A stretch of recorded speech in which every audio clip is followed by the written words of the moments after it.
우리가 수요 예배 시간에는 믿음에 대해서 쭉 살펴보고 있습니다. 이러한 믿음에 대해서 살펴보면서 세상 사람들이 가지는 종교관, 종교에 대한 본성에 대해서도 몇 번 언급을 했습니다. 세상 사람들은 종교를 무엇이라 생각하는가? 첫 번째는 종교는 초월이나 기적이다. 그렇죠. 우리가 할 수 없는 것들이 이루어지는 초월이나 기적의 방법이라 생각하는 것이 세상의 종교의 관념입니다. 그렇기 때문에 이 방법을 사용해서 내 소원이 해결되거나 내 문제가 해결되기를 원합니다. 그래서 어떻게 이 초월과 기적을 우리가 쓸 수 있는가? 그 방법에 대해서 많이 고민하고 공을 들입니다. 가장 대표적인 게 이런 것입니다. 지성이면 감천이다. 정성을 지극히 하면 누군가가 하늘이든 뭐든 그 초월이나 기적을 가진 자가 도와줄 것이다. 그러니까 지성이면 감천이다. 이것이 바로 세상 사람들이 가지고 있는 종교의 본성이라 하겠습니다. 그런데 성경에서는 그렇게 이야기를 하고 있지 않습니다. 오늘 본문의 말씀을 봐도 무엇을 배우라고 합니까?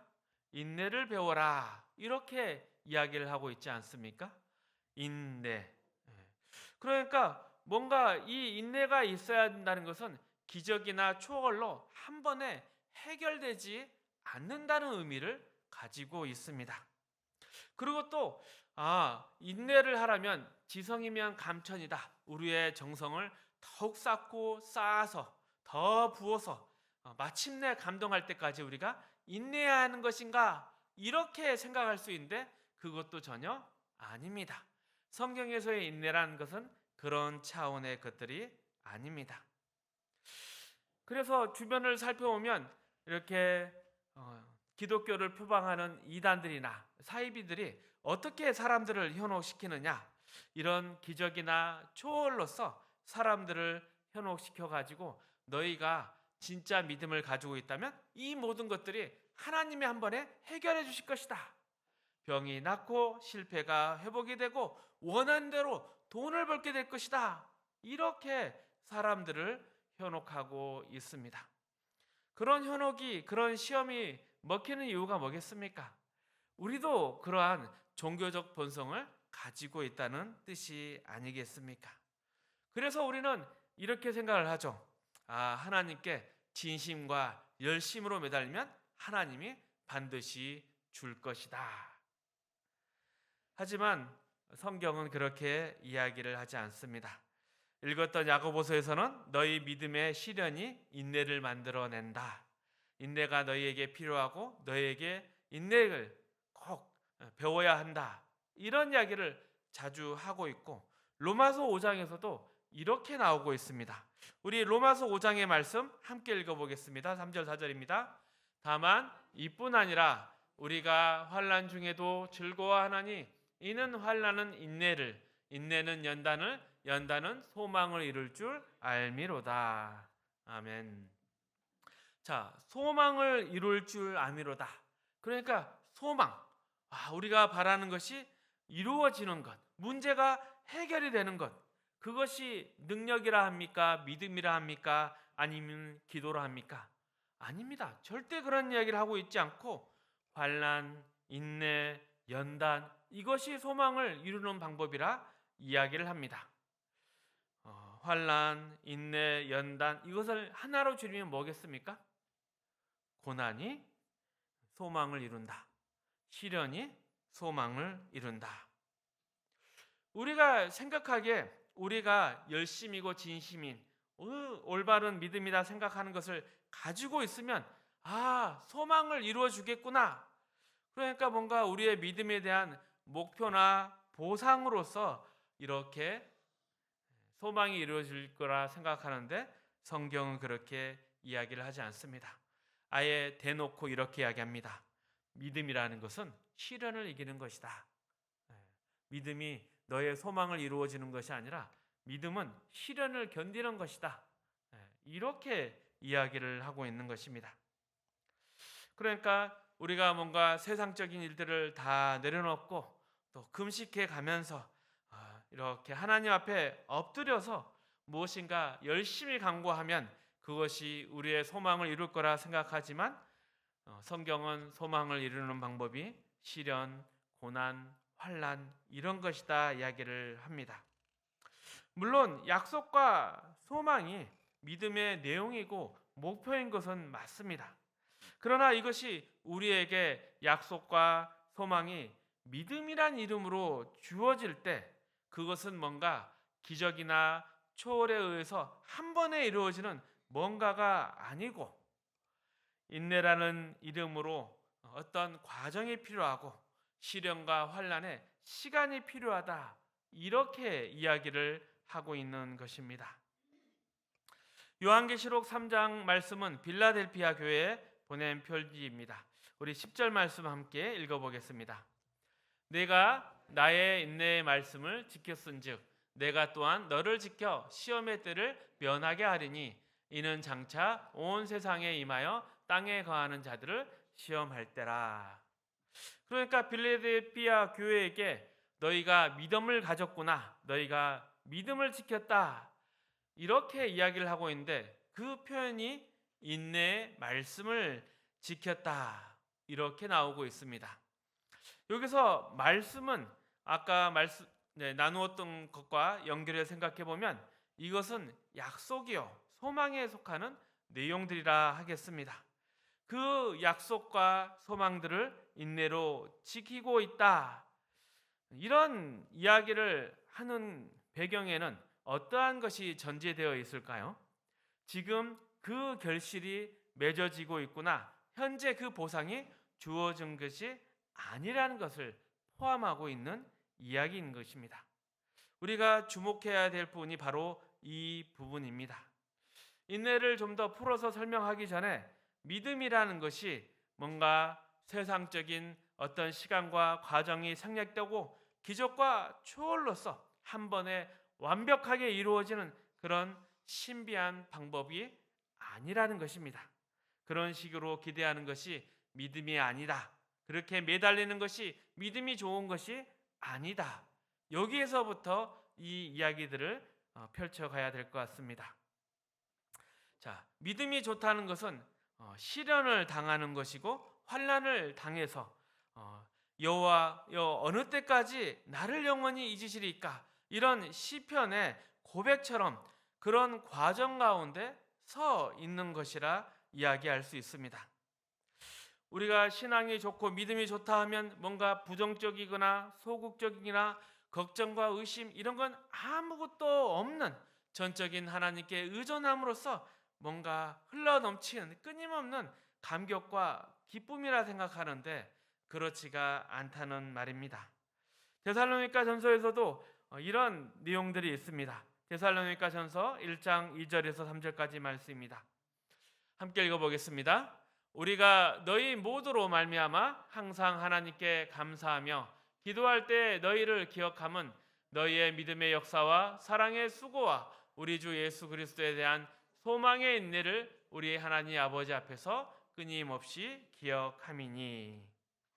여기에서도 그리스도에 대한 소망이 무엇으로 나타난다고 하고 있습니까? 인내로 나타난다고 이야기를 하고 있습니다. 그리스도에 대한 소망이 인내로 이것을 그리스도에 대한 믿음으로 계속 표현하고 있습니다. 그리고 이 믿음을 소망의 인내라고 표현을 한다면 이 소망, 보상, 목표에 대해서 왜 인내가 필요한가 우리는 생각해 봐야 하는 것입니다. 인내라는 것이 목표를 분명히 알고 있고 약속을 알고 있고 그 내용이 확인되어 있으되 그것이 현실로 나타나지 않는다. 그렇기 때문에 인내가 필요하다. 이것이 바로 성경에서 말하는 인내인 것입니다. 그런데 왜 이런 인내가 필요하다고 성경은 이야기를 하고 있을까요? 그것은 설명을 하자면 이렇습니다. 뭔가 하나의 평면이 깊이를 가지면 어떻겠습니까? 큰 원통의 큰 그릇이 되지 않겠습니까? 그래서 이 부피가 커지는 것을 인내라고 할 수 있는데 우리가 알고 있는 소망과 그 약속들, 그것을 풍성하게 만들고 그것을 구체화시키기 위해서 그 시간과 과정으로서 인내가 요구되고 있다. 이렇게 성경은 이야기를 합니다. 그러니까 이 시간과 과정을 통해서 우리가 더 깊어지고 더 넓어지는 것을 의미하는 것입니다. 욥에 대해서 그 예로 설명해 보겠습니다. 욥은 성경에서 믿음이 좋은 사람으로 이야기되고 있습니다. 욥이 왜 믿음이 좋느냐? 그것은 인내한 자로서의 그 욥을 높게 평가하는 이유라 하겠습니다. 야고보서 5장에서도 이렇게 욥의 인내에 대해서 평가하고 있습니다. 우리 함께 읽어보겠습니다. 그러므로 형제들아 주께서 강림하시기까지 길이 참으라. 보라 농부가 땅에서 나는 귀한 열매를 바라고 길이 참아 이른 비와 늦은 비를 기다리나니 너희도 길이 참고 마음을 굳건하게 하라. 주의 강림이 가까우니라. 형제들아 서로 원망하지 말라. 그리하여야 심판을 면하리라. 보라 심판주가 문 밖에 서서 계시니라.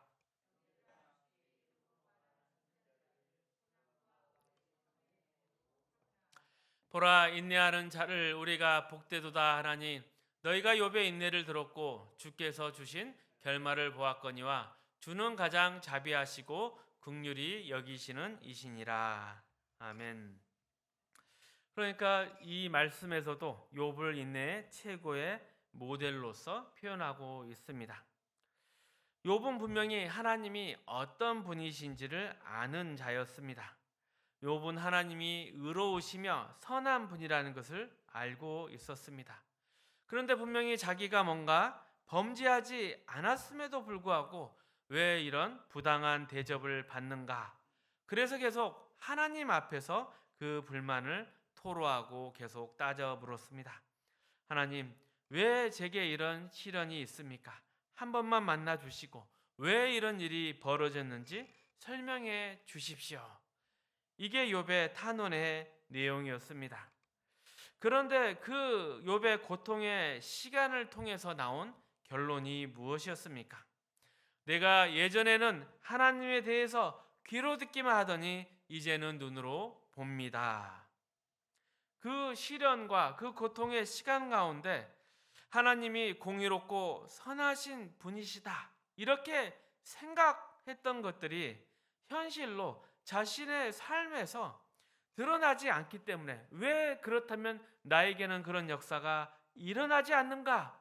이 문제에 대해서 씨름하는 것을 통해서 그가 알고 있는 단순한 공의의 하나님, 신실하신 하나님을 넘어서 이제 더 나아가고 더 깊이 있게 되는 하나님의 하나님 되심을 이해하게 되었던 것이죠. 그러니까 단순하게 귀로 듣던 하나님이 눈으로 보았다, 체험하게 되었다. 이렇게 될 수 있는 것이 바로 욥의 시련과 고난이라는 시간 때문이었습니다.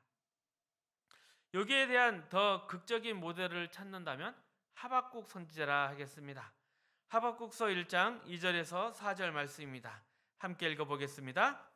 여호와여 내가 부르짖어도 주께서 듣지 아니하시니 어느 때까지리이까? 내가 강포로 말미암아 외쳐도 주께서 구원하지 아니하시나이다. 어찌하여 내게 죄악을 보게 하시며 패역을 눈으로 보게 하시나이까? 겁탈과 강포가 내 앞에 있고 변론과 분쟁이 일어났나이다. 이러므로 율법이 해이하고 정의가 전혀 시행되지 못하오니 이는 악인이 의인을 에워쌌으므로 정의가 굳게 행하여 짐이니이다. 하박국 선지자가 하나님 앞에 이런 불평을 합니다. 하나님은 분명히 온 우주를 다스리시고 공의로운 하나님이시는데 왜 이 땅은 그 공의가 시행되지 아니하고 악행과 불의만이 넘쳐납니까? 그리고 왜 악한 자들은 선한 자를 괴롭히는데 하나님은 가만히 보고 계십니까? 이것이 하박국 선지자의 불만이었습니다. 그러니까 하박국 선지자는 분명히 알고 있었습니다. 하나님은 온 천하 만물을 통치하시며 공의로운 분이시다. 그런데 그가 겪고 있는, 그가 눈으로 보고 있는 현실은 그렇지 않다는 것입니다. 이 현실의 부조리는 도대체 왜 나타나는가? 그런데 이러한 그의 불만의 토로에 대해서 하나님이 어떻게 말씀하시느냐? 5절 이하에 이렇게 말씀하십니다. 하박국 선지자야, 왜 그것을 가지고 놀라느냐? 앞으로 더 놀라운 일이 생길 것이다. 세상은 더 악해지고 불의한 자들이 더 활개칠 것이다. 내가 지금까지 본 것보다 더 험한 일들이 일어날 것이다. 이렇게 이야기를 합니다. 자, 우리 한번 읽어볼까요? 하박국서 1장 12절에서 16절까지 말씀입니다. 선지자가 이르되 여호와 나의 하나님 나의 거룩한 이시여 주께서는 만세 전부터 계시지 아니하시나이까. 우리가 사망에 이르지 아니하리이다. 여호와여 주께서 심판하기 위하여 그들을 두셨나이다. 반석이시여 주께서 경계하기 위하여 그들을 세우셨나이다. 주께서 눈이 정결하심으로 악을 참아보지 못하시며 패역을 참아 보시지 못하거늘 어찌하여 거짓된 자들을 방관하시며 악인이 자기보다 삼키는데도 잠잠하시나이까. 주께서 어찌하여 사람을 바다의 고기 같게 하시며 다스린 자 없는 벌레 같게 하시나이까. 그가 낚시로 모두 낚으며 그물로 잡으며 투망으로 모으고 그러고는 기뻐하고 즐거워하여 그물에 제사하며 투망 앞에 분향하오니 이는 그것을 힘입어 소득이 풍부하고 먹을 것이 풍성하게 됨이니이다.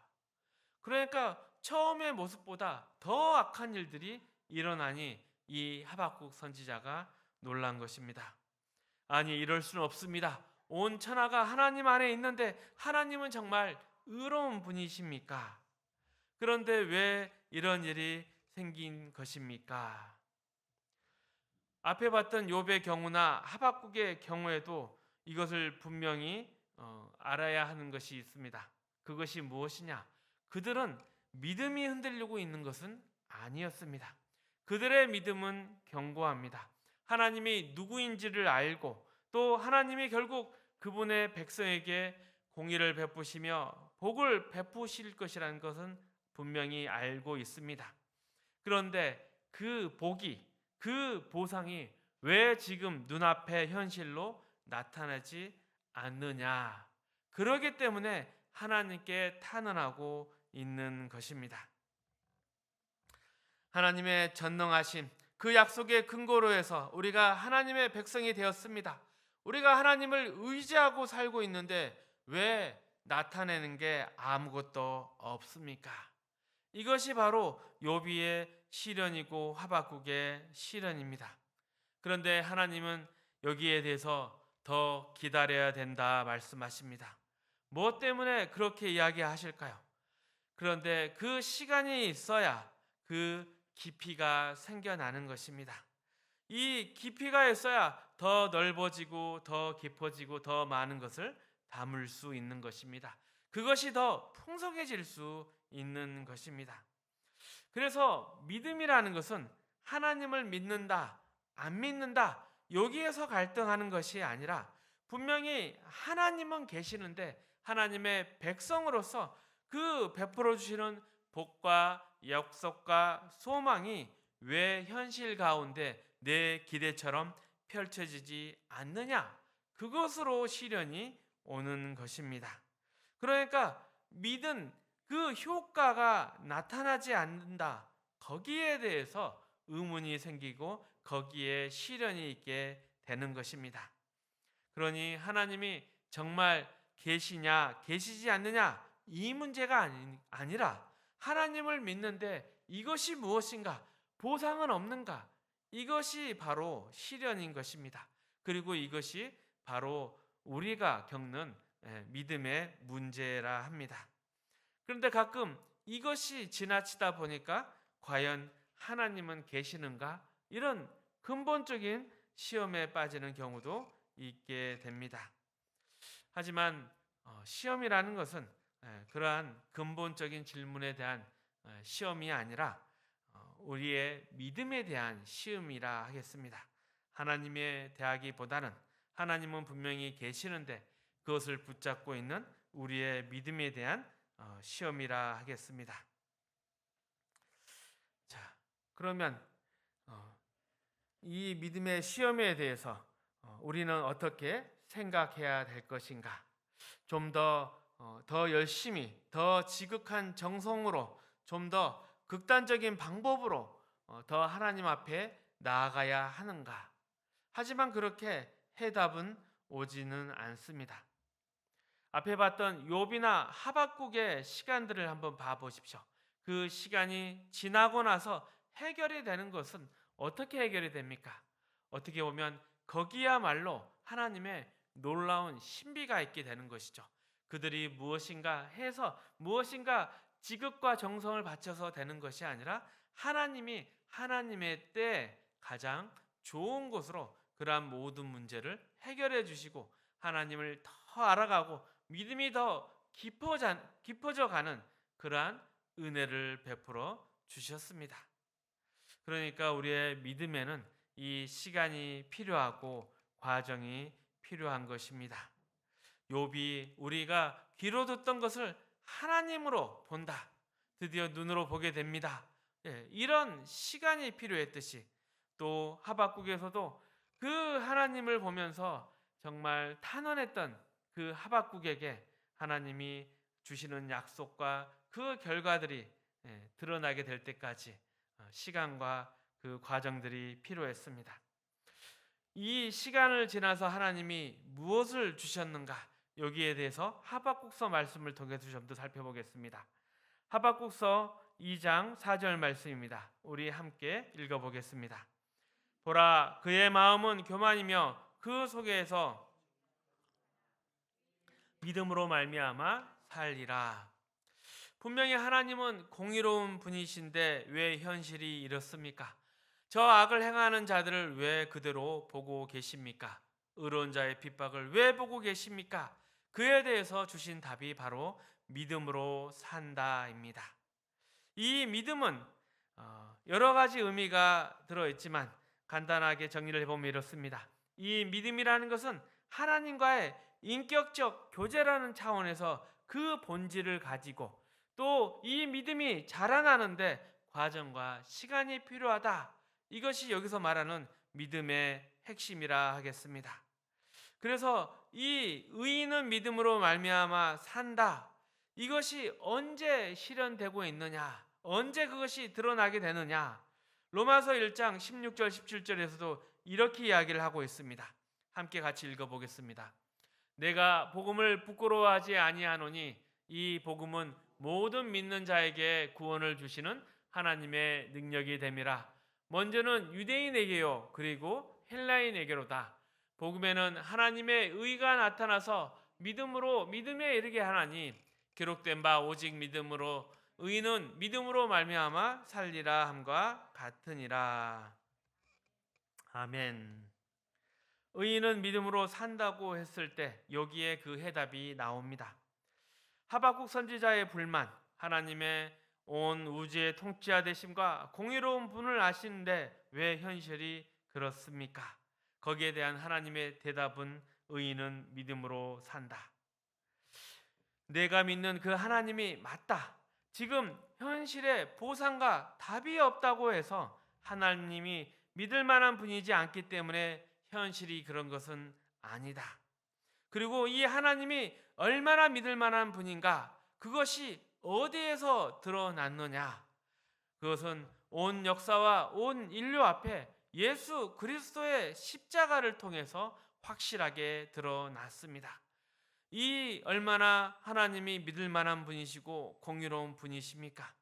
하박국 선지자가 기대했던 그 공의로움보다 훨씬 더 깊고 놀라운 하나님의 공의하심이 바로 이 십자가에서 드러났습니다. 하박국 선지자가 믿었던 하나님은 의로운 자에게 보상하고 불의한 자를 심판하는 그런 하나님으로 믿었습니다. 그런 하나님을 기대했습니다. 하나님은 의로우신 분이시다. 그렇다. 난 내가 믿을 만한 그 하나님이다. 이것을 바로 십자가 그리스도 예수를 십자가에 못 박음으로써 죄 지은 모든 인류를 예수 그리스도의 피로써 값없이 구원하심으로써 이 모든 것을 실체화했습니다. 이 하나님, 십자가 예수 그리스도를 못 박은 하나님의 그 공의를 선포하시는 것, 그리고 이것은 하박국 선지자가 기대했던 하나님의 모습과는 한참 거리가 있다고 하겠습니다. 어찌 보면 하박국 선지자가 알았던, 그리고 자신이 전부라 생각했던 그 하나님에 대한 것보다 얼마나 더 크고 높고 깊고 신비한 보상이지 않겠습니까? 그러니까 이 시간이 갔다고 해서, 이 과정이 갔다고 해서 뭔가 손해 본 것이 없던 것이었습니다. 더 큰 보상을 받게 된 것이죠. 하나님은 왜 믿음의 인내라는 단어를 붙이게 요구하셨을까요? 왜 시련과 연단이 필요할까요? 그리고 왜 우리에게 지금 한숨과 체념, 낙심을 허용하실까요? 그것은 우리에게 주는 이 믿음의 시련이 이러한 한 평면을 더 깊이 만들어서 큰 그릇을 만들고 그 안에 하나님이 채워주시고자 하는 그 충만과 그 기쁨과 그 가치가 있기 때문입니다. 그래서 하나님의 하나님 되심을 진짜 감사하고 체험하고 느낄 수 있는 이러한 더 큰 복을 위해서 이 시간이, 이 과정이 필요한 것입니다. 그리고 이것을 우리의 현실의 짧은 시각으로 바라볼 것이 아니라 하나님의 뜻 가운데, 하나님의 계획 가운데 우리는 바라볼 수 있어야 할 것입니다. 그래서 우리에게 있어서 진정한 믿음이라는 것은 누가 얼마나 빨리 가느냐 이것이 아닙니다. 누가 더 깊은 경지로 가느냐, 누가 더 깊어지고 누가 더 성숙해지고 누가 더 성장해지는가, 여기에 믿음이 필요한 것입니다. 그런데 왜 우리는 항상 즉각적인 보상이나 눈에 보이는 보상을 원할까요? 그것을 통해서 자기를 자랑하고 싶기 때문입니다. 잘난 척하고 싶기 때문입니다. 나는 되는데 너는 왜 안 되느냐? 이러한 어설픈 자랑과 치장 때문에 그렇습니다. 그렇기 때문에 우리가 좋은 믿음을 가진다는 것, 그리고 그 안에 시간과 과정이 필요하다는 것, 그것을 통해서 우리가 하나님의 자녀다움을 더 깊이 깨닫고 성장해가고 성숙해 간다는 것을 우리는 성경을 통해서 우리 마음 가운데 심어야 합니다. 그리고 이 시간이 결코 헛되지 않고 더 큰 보상으로서 우리에게 주어질 것이다. 이 믿음을 인내로 지키는 것이 바로 하나님의 자녀의 믿음이고, 하나님이 우리에게 부어주시려고 하는 더 큰 복과 충만이라 할 것입니다. 말씀을 맺겠습니다. 성경은 시련을 이야기합니다. 그리고 이 시련의 시간을 통해서 우리가 더 깊어지고 더 멋지게 빚어져 간다 이야기를 합니다. 이것을 우리는 늘 건너뛰려고 합니다. 그래서 더 하나님께 열심과 진심으로 매달려서 그것을 생략해 가고 싶지만, 하나님은 그것이 아니라 이 과정들을 다 지남으로써 더 성장하고 성숙해 가기를 원하십니다. 자기를 부인하고 자기 십자가를 지고 예수의 뒤를 따라야 합니다. 예수님도 고난의 길을 지나서 온전하여 지셨습니다. 순종의 길로 가서 마침내 영광의 자리까지 이르게 되었습니다. 우리의 오늘의 이 고난이 바로 그 고난의 길이고 그 시련의 길입니다. 우리의 믿음을 만들어가는 길이고 우리가 온전해지는 그 길입니다. 그래서 너무 낙심하지 마시고 인내하심으로 믿음을 키워가시고 승리하시는 저와 여러분 되시기를 주님의 이름으로 축복합니다.